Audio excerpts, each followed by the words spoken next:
Welcome to the music and podcast, guys. We're going to be talking. Well, I'm going to be talking with my buddy John here. He's a good friend of mine. He's a music supervisor and the founder of Clearly Music.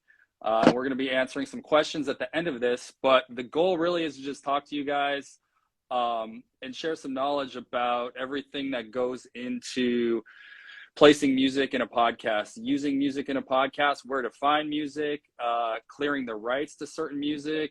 How much does music cost? Just kind of going over like everything that you need to know when it comes to putting music in your podcast. Quick intro for myself. I'm Eric, the founder of the Podcast Haven. We're a podcast production company producing shows for corporations, businesses, small businesses, social media influencers, and beyond. And John, let's do a little intro for you, my man. I'm going to wave to some people. Yeah.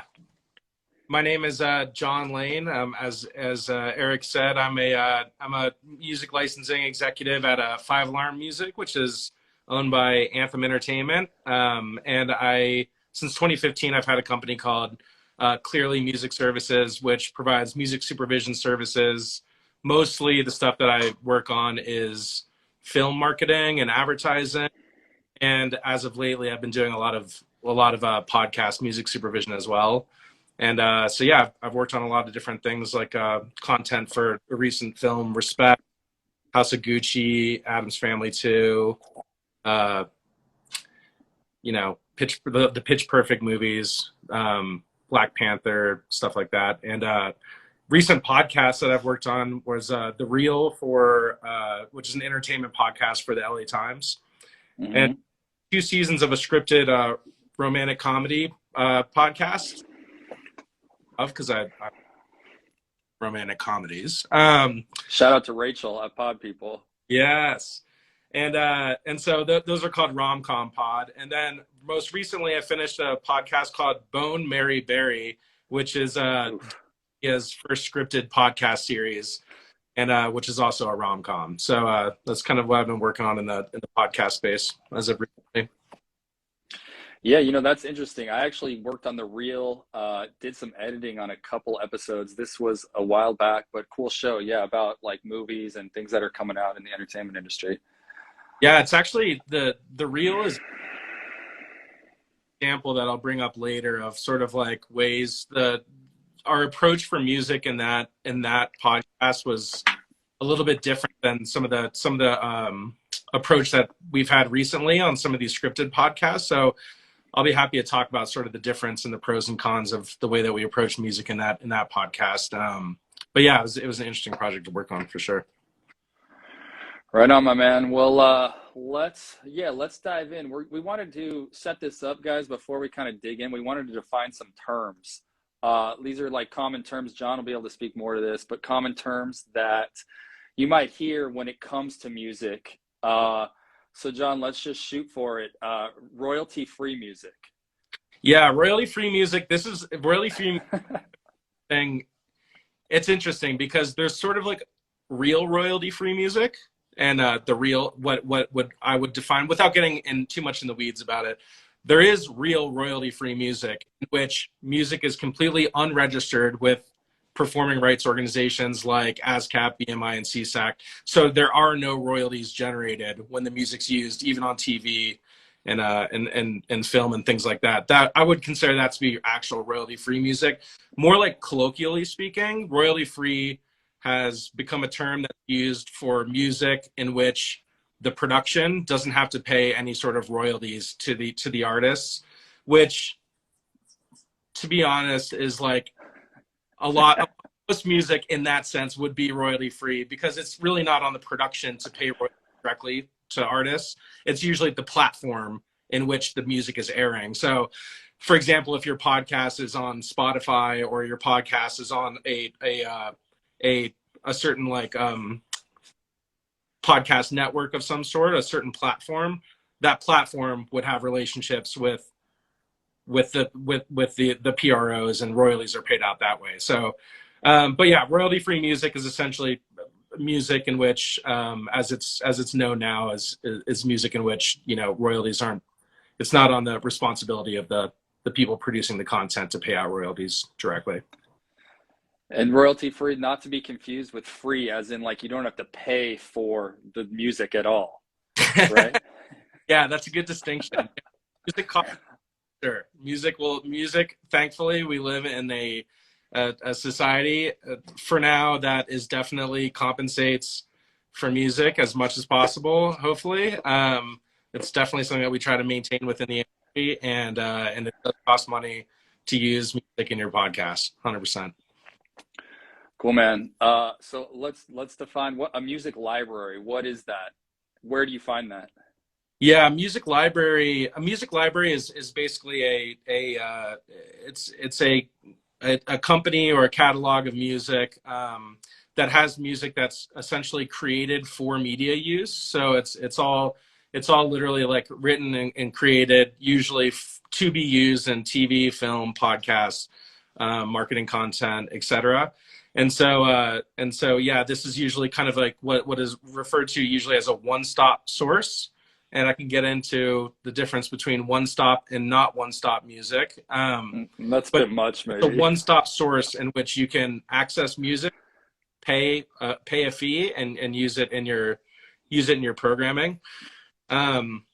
It's probably, yeah, a good time to define what one-stop music is. But essentially, if you were to license a commercial song, like something you hear on the radio, you're actually requiring two different licenses for every song. You're needing to have a license that's essentially covering the right to use the physical recording of that song, the Mhm. actual recording that you're using.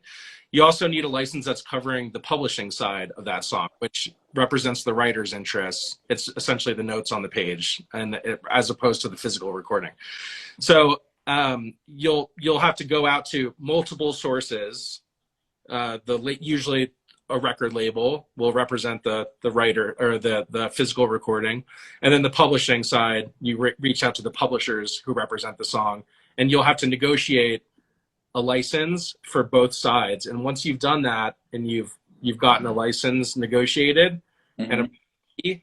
now you're able to use the song in your content. A one-stop song represents all interests. Just for one source represents all interests, both the recording and the publishing. So you'll only have to reach out to one company.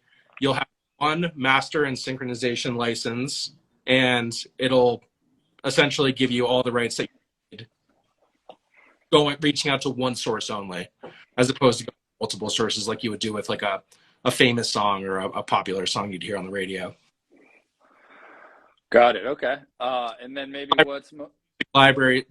Music libraries, their model is that all the music is one stop, and you only have to reach out to deal with one source. you deal with them?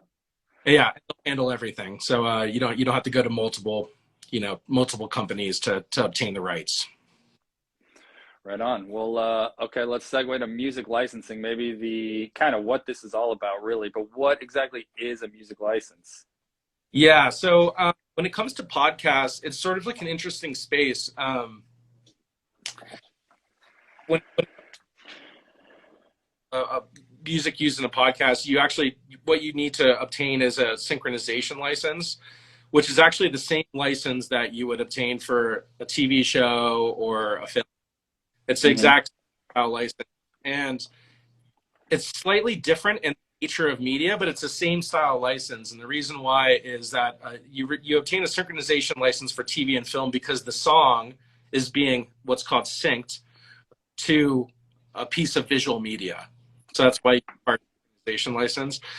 So when it comes to podcasts, you require the same license, even though it's not visual media, because you're syncing the song to a larger audio format.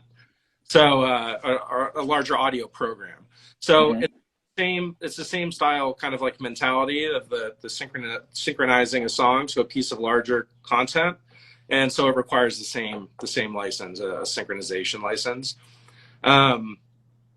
This is something that you'd reach out to the rights holders, the people who represent the song, and they'd be able to issue one. So that's what a music license is. The sort of the material, the important material aspects of that license are things that you really need to sort of be paying attention to. Mm-hmm. And you really need to know what you as a podcast production are going to require from your music license, Mm. and what rights you're going to require, and that's all stuff that you'd be negotiating with the rights holders and stuff like that. So examples of those things would be, how long, like what's the term of the license, or is it going to be for 3 years only and then you're going to pull the content down? Is it going to be for 5 years only, pull the content down, or are you going to leave the content up in what's called perpetuity, which is forever, in which that license would need to reflect that term, essentially.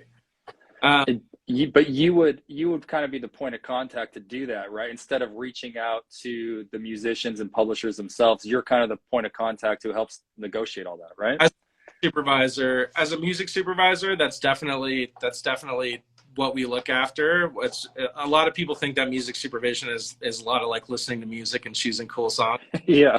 The reality is that that's about 15% of the job, I'd say, and the rest of it is, in my experience, is actually more on the sorting out the rights, getting what's called a clearance and an approval from the rights holders. Because at the end of the day, if there's a song that you want in your podcast or a piece of media, doesn't mean you're going to get it. Like, they might listen to your project, which has happened on multiple podcasts that I've worked on recently, Mm-hmm. and for multiple songs. And once you send them a synopsis of how the song is going to be used or what the nature of the podcast is, they read it, and when they reach out for approval, they just don't like the project, and so they don't want the song used. And that happens a lot. So it's my job to understand what their needs are from a rights perspective. Right. I need to understand what their music budget is and how much they have to spend, what song they're going to be using and how they're going to use it. Then I take all this information and I go to the rights holders. Sometimes you have to do some heavy lifting and tracking down who represents the song. And then I negotiate those rights for the fees and the budget that we have with the rights holders and obtain approval to use the song. And then I move forward with the licensing process. So it's a lot of like negotiation and contracts and legal sort of aspect of the role. But that's definitely something a music supervisor looks for. Would do. Right. Well, cool, man. So yeah, let's dive a little bit more into podcasting itself. So let's talk about how you see music being used in podcasts these days. Let's talk about like the role of theme music, the role of maybe stingers, the role of kind of painting a landscape under a certain part of the show to create tension or to create whatever kind of vibe you're trying to create. Yeah, I think in my experience, like there's definitely been like a pretty large evolution of the importance of music in podcasts, whereas just because the creative, the echelon of sort of like focus on high-end creative for podcasts has never been, it keeps pushing the boundary to be as high as quality as possible, and the budgets are starting to become like bigger, and the listenership is wider, and so I have found that there's been a pretty large evolution or role in podcasts than it kind of ever has before. When I first started working on podcasts, it was more like, well, the conversations were more like, we want these songs, they're big famous songs, we only have $50. I'm like, well, it's not going to work out that way, because there's no education about the value of music, how much it costs and stuff like that. And when a lot of people start creating content, like they believe that music is potentially free. A lot of people do, because it's just not. They want it to be free, yeah. And it's the last thing that people usually think about, unfortunately, when it comes to line items and a budget. That's the importance of a music supervisor. Bring on somebody early on enough in the process to be able to like work with the budget and make sure that the money's actually there to be able to afford the music that they want. But now the conversation, like the last few podcasts that we've been working on, has been, now for a single song, they'll budget thousands of dollars for the use of a single song, if it's like a known song, because they're starting to understand that this is how music costs for like commercial songs and stuff. And also budgeting for, like putting something in place that can pull from a music source they can pull from for those like tension moments and transitions and things like that, different scenes, things like that. And so usually we'll also work to put together some sort of a blanket license with a music catalog of some sort that's going to sort of be able to fill out a lot of the filler style music that's kind of like carry the episodes, not like necessarily those really big musical moments where it's like a known song, but sort of the more like fly on the wall, like the wallpaper style stuff that just carries the scenes and stuff like that. And so a blanket license, I guess, to define that is that's a situation in which you approach like a music library, for example, you pay one flat fee and it'll use unlimited songs across an entire episode or an entire season or an entire series. So it's whatever you end up negotiating with the music library. So you only pay one fee, you get one license, but you have access to their whole library. You could use as much music as you want for the entire season or episode or whatever you end up setting up. So usually what we'll do is we'll end up putting something like that in place, budgeting for that, and then separately budgeting for the musical moments in which it might be a more popular song as well. So but yeah, and I feel like that's been a shift. That mentality's been sort of a big shift where that wasn't really there when I first started working within the space. So, which is just sort of a testament to the evolution of the podcast space in general, where it's really, everybody's become so much more educated about the production, wanting high quality, high value music or high value creative, and realizing that music plays a big role in that. So. Well, yeah, I mean, I think part of the reason we wanted to do this too is, like you said, it's still, I mean, podcasting has been around for over a decade now, but it's kind of really now like catching its wheels.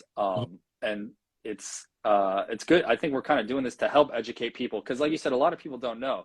They want to use so-and-so song, but they don't realize, one, that's going to be hard to get even if you have a budget that can afford that, and two, yeah, I mean, it's just such a new industry. People don't know a lot about choosing music and budgeting for it, and what the resources and what the options are out there. Looks like it's kind of freezing, but I feel like I'll just keep going here. But I think it's important when sort of thinking about music for a podcast production, there's several things that I would say that are important things to consider when trying to decide on a music source, right? Like trying to find a music catalog that would be suitable for your production, things like that. The first is obviously budget. Like the podcast is the production is going to need to figure out what the bottom line all in music budget's going to be, how much they've set aside for music. That's going to drive a lot of the conversation for sure about what they have access to or what they will have access to. Quality is the next thing. I think that a podcast production definitely needs to take into consideration, here's my budget, here's the quality I want. Are those things in alignment with each other? That makes sense. Can we work that out? Or am I going to be able to get the kind of quality of music I want for the budget that I currently have? And if not, there's a world in which you might have to sort of rethink, how much money you're putting against music. The other thing would be the rights that you require. So if you want to have if you want to, have your podcast on a platform forever and never have to take it down and pay one fee, and you want to be able to have the right for everyone to be able to download it, like locally, you want to be able to have advertising revenue on your podcast and advertisers involved. Things like that. Those are all things that you would also want to consider in relationship to music, because those are things that are going to have to be delivered in your music license.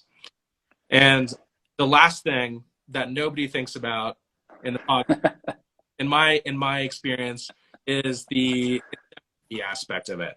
So, when you go to a lot of different,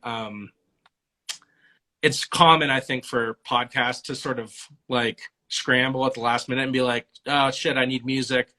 I don't really have a lot of money budgeted. Here's a really cheap online source. I'm just going to do a monthly subscription with them. Use the stuff like that, which is extremely common. There are some that are good. There's some that are kind of trash, like, and it really runs the gamut in terms of quality. But one of the really important things is uh, does the music service offer any sort of protection for the production in case there's a copyright infringement? So when you go to like a lot of like those sort of like cheaper platforms, there's not as much like quality control over what's in there and not as much creative oversight into what's being put into the library, which means there's a lot more opportunity for there to be copyright infringements and things like that. And if there is a copyright infringement, they're going to come out production and it's going to end up costing a lot of money. So there's a lot of the more kind of legit music libraries, music companies, they'll carry what's called E&O insurance, which is a professional liability insurance that essentially covers any sort of like legal fees or if there's a settlement cost in case a claim is made against the music that's being used. It won't be on the onus of the production to have to deal with that. It'll be on the onus of the music catalog who messed up by allowing a song in their catalog that was infringing on a copyright on another song that sounds similar, right?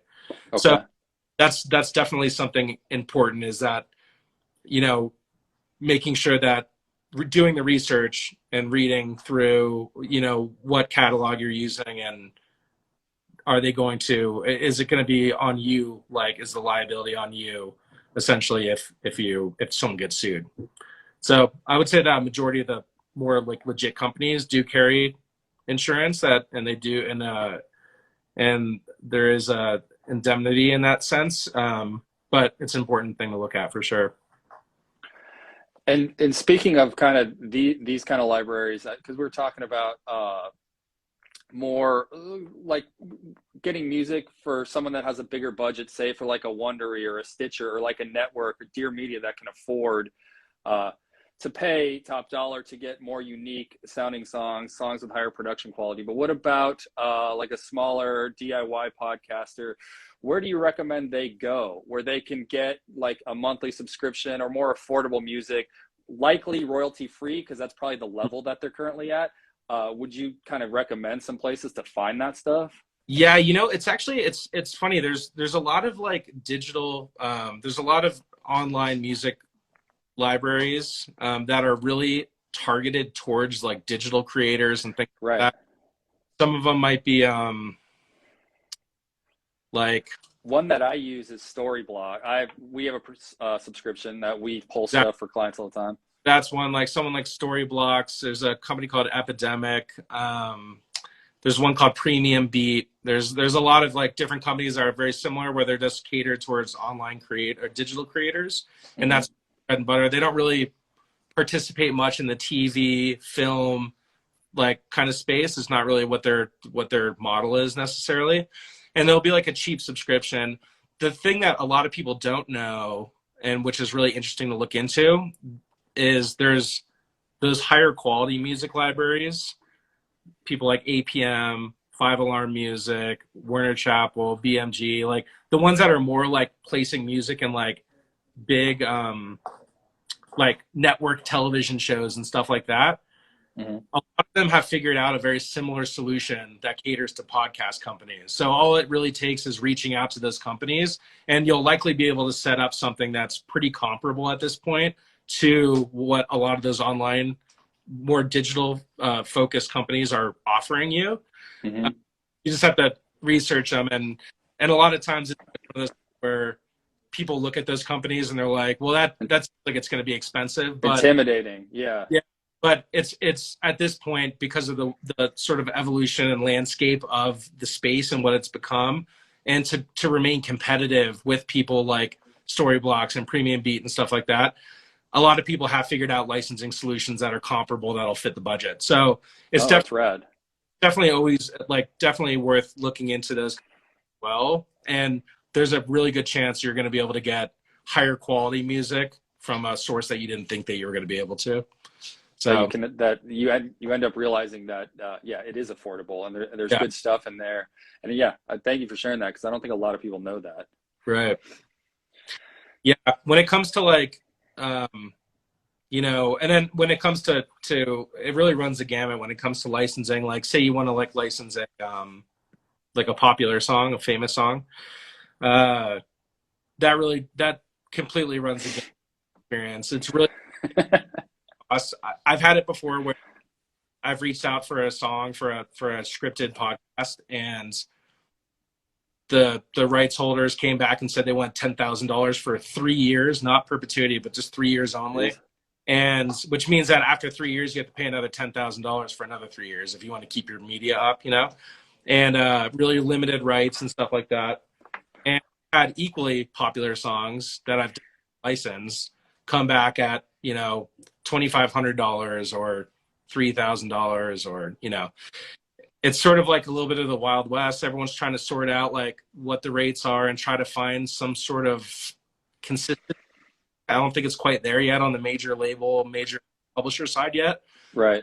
But there are larger companies like Warner Chappell, that publisher, and people like that that are starting to create more of a system in which they're able to offer a fair licensing rate for podcasts, because they know like the budgets just aren't the same as, you know, a big film or a big network TV show. But Right on. Yeah, but they're working to make that happen, which I think is yeah, cool, and I think it's important just to kind of be keeping up with where things are headed and how yeah, popular podcasts have become. hearing, they're hearing, they're seeing the popularity of these shows, and Hmm. they're seeing the issue, the licensing pitfalls are it's unreasonable for a lot of productions to be able to afford the music that they really want, you know, and like there has to be some sort of a way for them to be able to cater to those productions and to be able to actually like have that music available for the podcast space, you know. And so they're hearing those concerns and they're trying to address them. So I think that we're going to be seeing sort of a really different landscape, like, you know, a year or two from now, where a lot of the major labels and a lot of the major publishers are going to sort of like have a lot more of a consistent offering that meets the needs for a podcast production than they do right now. But Oh yeah. for right now, hire a music supervisor. That's exciting though. I'm stoked to hear that's what's happening in your side of things. Yeah. We wanted to we're going to kind of wrap it up here, guys, but we see if anyone in here has any questions. John can answer them if so. Is there, and while we're waiting for that, is there anything else you want to add, my man? Yeah, there's actually a couple more things, like, and this actually goes back to the another really something that I really push a lot on podcast productions is hiring a composer, because I think that you'd find that Yeah, smart. it can be affordable. It can be affordable to find a really great composer. You can have them create a theme song. You can have them create intros, outros, a few different cues and everything, and it'll be a work for hire situation. So the production actually owns that their own music. So you're investing in the music, but you're actually going to own it. And then you can use it however you want. You can use it for however long you want. You can use it as much as you want. Say the theme song, the podcast really pops off and the theme song ends up being kind of a hit. You can release it. You can make money off of it. You can use that theme song to be able to promote it, to create promotional material. You have a lot more flexibility when you're in control of ownership of the rights of the music than you do when you're licensing it from somebody. So I've actually been kind of like pushing that direction a lot when it comes to, instead of music libraries, trying to work with a composer, somebody who you know is interested in the project and would find it, you know, fit within the budget and really have a cool sound and bring something unique to the table to create original music. And I think that's also something that I think a lot of people look at that and think like, wow, that sounds like that's going to be a really expensive endeavor to bring on a composer and Yeah. stuff like that. But really, at the end of the day, if you're going to like one popular song in your podcast, you can pay. It'll be not, depending on the relationships you have with the music community, it'll be not too much more to bring on a composer to just create original music for your show, or at least a sort of your own little mini library of music for you to be able to use however you want. So we did that with the reel and it worked out really well. So it's also a branding thing too, right? You want every time every single time somebody tunes into your show, you want there to be some sort of consistent branding that's an earworm that kind of sticks within them. And if they were to hear that little piece of song or that snippet anywhere that's like outside of the podcast world, they'd immediately associate it with your brand, your brand and your Right. That's your identity, your sonic image. Yeah. No, yeah, you're branding a property that you've created. So it's like if you have something that's original and done for you, you can definitely, that's definitely a really great way to create consistent brand. we got a question in here, Johnny. Yeah, I see a question here. Hi, Brianna. How about Covers, cover create? music. So covers is a really great way to. That's a good question. Covers is a really great way to save costs. Actually, like in general, if you were to license a, say, I don't know, Britney Spears song or something, and if you didn't have that. So essentially, what you would have to do is go and clear the publishing, like I was talking about, and say there's one publisher and that publisher wants $1,500, right? You're also going to have to go to the record label and get the rights to use the recording of that song. They're also going to want the equal amount at least that the publisher wants, right? So they're going to want $1,500. So now to license the song, it's going to cost you $3,000 total, right? If you can access a cover or have a cover done, there's a chance that you can go to the publisher. You're still going to have to clear the publishing. So the publisher is going to quote $1,500, but you might be able to get a cover of the song for $500. So you're only paying $2,000 instead of $3,000. So it's a really good cost saving technique. It's also a really good way to actually have a really unique sort of creative approach. So you could have a really cool cover done a really interesting way and incorporate. And not only will it likely save you money, but it'll also provide something that's actually adding a layer of unique creativity that maybe the original song wasn't going to provide. So it's a good question. It's definitely something to look into, and it's and you can have someone commission it, or there's a lot of sources where you can find that are strictly just cover libraries where you can find. I license a lot of covers actually. So yeah, that's definitely really good. And if someone's looking for a composer, you could maybe, if they want to hit you up, you could direct them. I'm sure you've got guys and girls for days. Yeah, for sure. I mean, I can give my email address in here if there's any podcasts that want help with music or are interested in finding out a cost efficient way to have really great music. I'll give my email address in here if you're looking for a music supervisor, anything like that, recommendations for composers. I'm happy to provide all that. So that'll be something I can definitely do for sure. Another thing I did want to talk about, which is something that I find when I first started within a lot of podcasts that I was working with, a lot of productions were immediately being like, well, we want to use this song because it should be fair use. So it won't be like we could use this song, but we can use it. We don't have to pay for it because it's fair use. And that was like a really alarming kind of like aspect to me, like that mentality, because I started to quickly realize that there's this entire lack of education within the podcast space that is this like legal, it's like this loophole in which you're allowed to use music without paying for it. And I had to do a lot of work to educate clients that fair use it's not a music loophole where you get to use free music. It's a legal defense in case you do music. So without paying for it. So essentially what fair use is that if you use music without licensing it, once the rights holders reach out to you and they say, we're going to sue you for $150,000 for using it, then fair use comes into play when you go to court. And now you have a lawyer who's litigating on your behalf. And what they're doing is they're claiming fair use as a defense for you using the music. Obviously, nobody actually wants to get to the fair use point of the, like, that would be like if you've gotten to a place where you're having to hedge your bets on fair use, you've already made a bunch of mistakes along the way, and you've put yourself in a tremendous amount of risk that's going to cost you a lot of money potentially. So I definitely would. There are instances when fair use hold up. One of the ones that I've seen that we've sort of like leaned on before is if it's for educational purposes. If you're playing a song, say in a podcast, you're playing a song, and a snippet of the song is being played specifically to provide context, educational discourse to happen surrounding that specific snippet that you played. There's a lot of a good argument for fair use there. You might be able to get that and things like that. So fair use is a risk. It's not a loophole. It's a risk. Music costs money. Unfortunately, even if you have somebody on your podcast, say you have a podcast that features artists who are going to, you have to clear those rights as well. If you're going to have on, Catastro. Like, yeah, Catastro.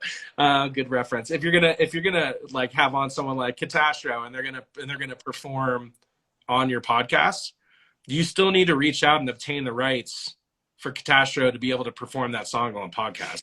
Unfortunately, it's not a fair use situation. So a lot of people don't realize that, and it's definitely something that puts people at risk. So be careful about the fair use thing. I promise you, it's not what you think it is. Look,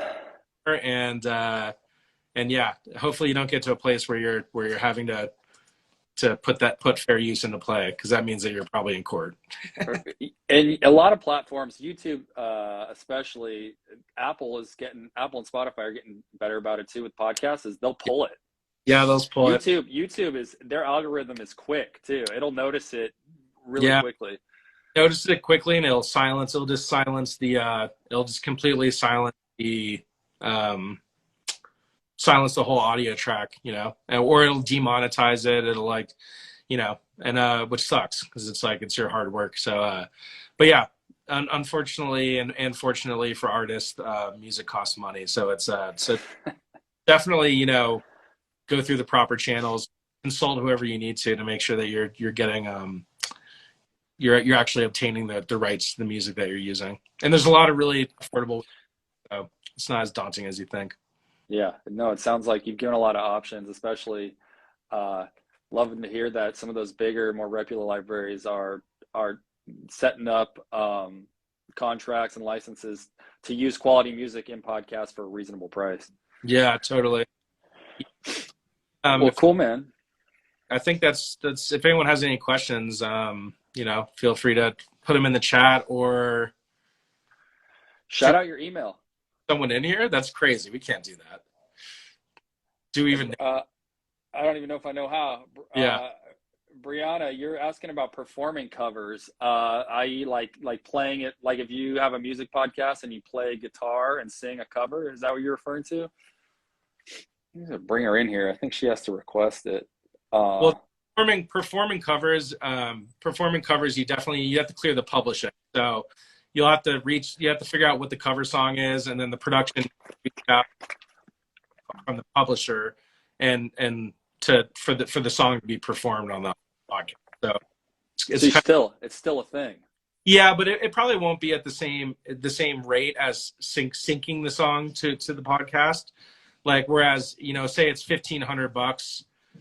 Say it's $1,500 to license a song, and you're going to sync it to the actual podcast. Doing a cover might only be, a fraction of that.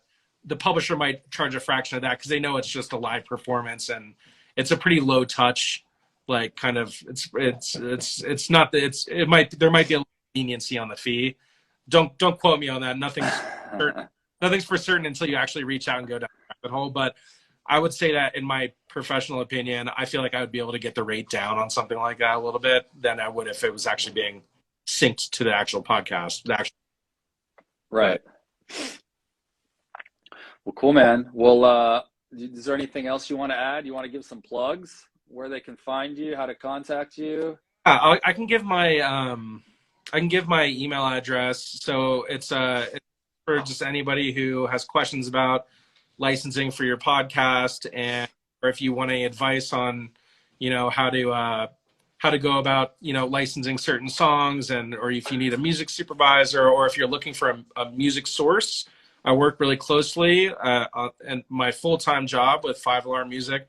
We also have a really high-quality music library that's mostly used for TV and film and advertising and things like that, which is probably it's a good resource amongst lots of other kind of companies as well. I see that Martina's in here. She works for a company called West One. They're also a really great company as well. There's a lot of us out there, but yeah, I can make recommendations for any of those kinds of music sources that are really kind of high quality and help set up agreements and stuff like that, or just offer recommendations for composers, things like that. So yeah, my email address is John, Jon, at clearlymusicservices.com. John at clearlymusicservices.com. So yeah, if anyone has any questions about any of that stuff, or how the rights work or anything like that, I'm happy to weigh in. Yeah, hit him up, guys. He's your guy. Licensing, sync, royalty free, publishing. He can help you answer any questions and take you down the right path.